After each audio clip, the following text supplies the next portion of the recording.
Okay, this is chapter 13, part number 1. We're going to be working with what it's called capital budgeting. That is, we're going to know whether corporations should take or not a project based on its future cash flows. How much money are we going to be making in the future? So there are several techniques that we're going to be working through this chapter. Net present value, internal rate of return, payback.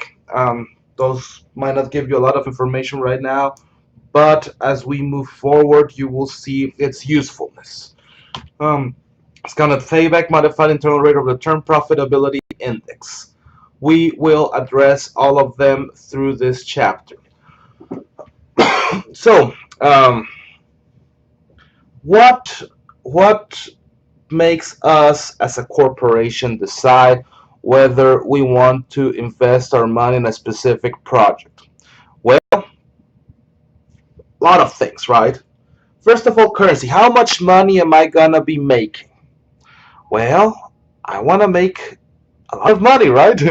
The more I make, the better off we are as a corporation, right? So currency is a very important variable when considering whether we are going to invest in a specific project. Now, time. How long does it take for me to get my money back? That might be a very important project as well.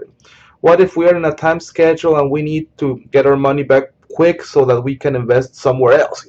So time, in some instances, will be um,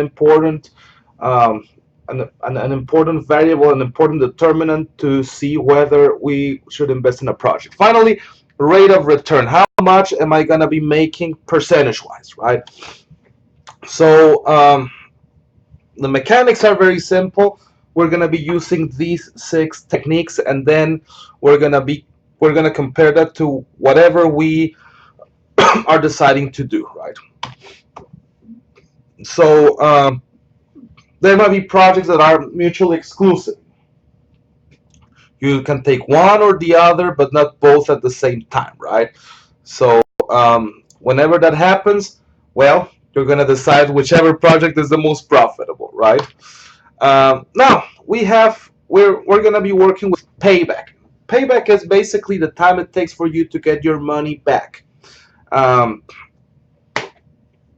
the faster, the better, right? And there you're gonna decide how long are you willing to wait in order to get your money back. I say, I will not invest in anything that takes more than 3 years to get my money back. Okay, that's basically what payback is. You decide your benchmark. So right here at the bottom, I just created a very simple problem.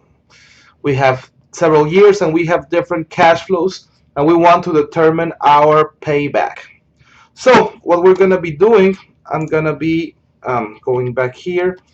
I'm going to be filling this up with you. So at the beginning of year 0, we invest $10,000. That's why we have a negative sign. We're investing $10,000.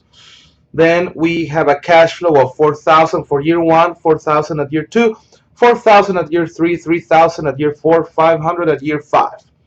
So we want to know how long does it take for us to get our money back, right? So at the beginning, we're going to be calculating our balance for every year. The beginning, well, we still owe everything we've invested, right? Then for year number 1, we owe $10,000, but we receive 4,000. So we end up owing $6,000, right? We no longer need to cover 10,000, we need to cover 6,000. By the end of year 2, we get another 4,000. So we're going to be 2,000 short of covering whatever we make. Now, by year 3, we move into the positives, right? We need to cover 2,000, yet we make 4,000. Therefore, we are not only going to break even, but we're going to make more money, right? So, here's the thing. It's going to take for us sometime between 2 and 3 years to get our money back. I'm going to maximize this again. Somewhere between 2 and 3 years to get our money back. Let me show you with the calculator. Now, what is going to be the specific number? 2 point what years? Now, first of all, I want the number 2 to be very, very clear for you. We know that somewhere between years 2 and 3 we break even, right? So it's going to be 2 years plus something else, right? Plus a decimal. Now, which decimal? Well, we need to cover $2,000, right? Those are the $2,000 with a negative sign here. We're going to put them positive, since if we put them negative, we're going to have a payback of less than 2 years, right? So no, we're going to be receiving $2,000, and we divide that by $4,000. That is the amount that we are going to be receiving in year 3. And we have 0.5, right? Then we add the 2 years, and we're going to say that our payback time is 2.5 years. 2.5 years. Okay. Is that a good payback? Well, it all depends, right? If you say I want my money back in 2 years, you will not take this project. If you say I want my money back in 3 years, well, you will do it. Now, I'm gonna show you a shortcut when you use the BA2 Plus Professional, right? This might be the easiest and fastest way for you to do this. You go to this key right here that says CF, which means cash flow. I'm gonna move this up a little. Okay, cash flow. Now, I have some information there. First step, we will always do this. Second function, clear work. Again, second function, clear work. That way we wipe out anything that might be in the memory, right? We don't want to keep anything in our calculator's memory. The next step is we're going to put in all of our cash flows, right? So here it says CF0, right? The cash flow at year 0. How much is our initial investment? Well, 10,000 negative. Is it in the calculator? No, we need to hit enter. See, it says enter right here, so you hit enter, and now it's in the calculator. Once you put in the first cash flow, you're going to hit this arrow that goes down. Now, we're going to be receiving $4,000, right? $4,000. Now, we go down. If you notice, we receive $4,000 for the next 3 years, right? We receive $4,000 for the next 3 years. If you see we have an F here, F stands for frequency. So if for some reason we have a cash flow that repeats itself, we're going to be using frequency. Our frequency for 4,000 is 3 years, right? We are putting 4,000 3 times. Then we go down, and our second cash flow after the 4,000s is $3,000, right? We enter, we go down. Since 3,000 repeats only once, we leave the 1, we don't change anything. We go down again, and then we put 500, and we enter, and we go down.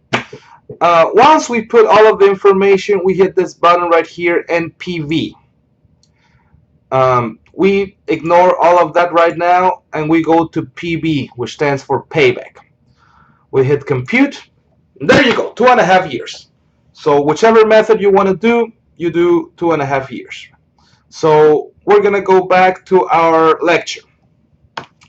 Now, as we said, right, if your project takes less or at the most the same amount of time that you're willing to wait, you accept it. Otherwise, you reject the project. Now, we're going to have discounted payback. Now, one of the weaknesses, payback, simple payback is very easy and very intuitive. Yet, it has a very major flaw, which is not taking time value of money into account. You need to take time value of money into account in order to determine whether you are making money in today's terms, in today's dollars, right? So discounted payback is going to address for that issue. Now, the steps are very simple.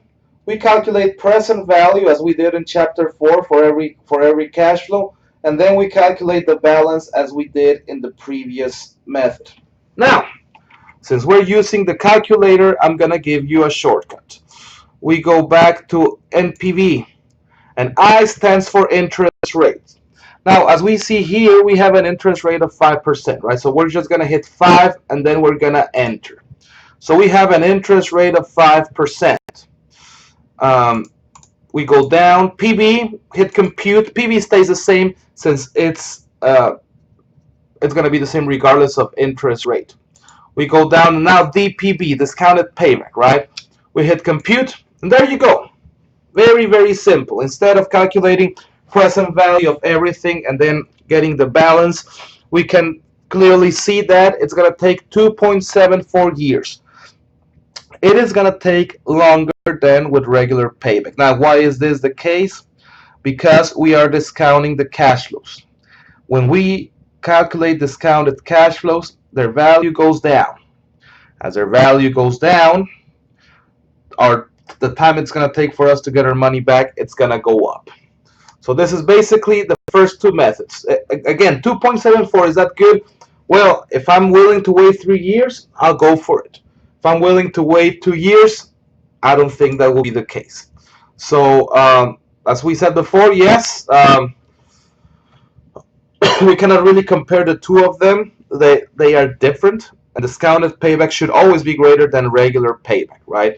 Now, I was mentioning this before. This is easy to calculate and it's very intuitive, right? It's very, very easy for us to make conclusions out of this. Yet, first of all, we are the ones that decide how long. We could have not a lot of patience. We can have a lot of patience, and that's gonna influence whatever is our decision, right? Now, we could be making millions of dollars after payback, but we ignore that, right? The purpose of payback is to know how long does it take for us to get our money back. Therefore, anything we make after the payback is irrelevant, right?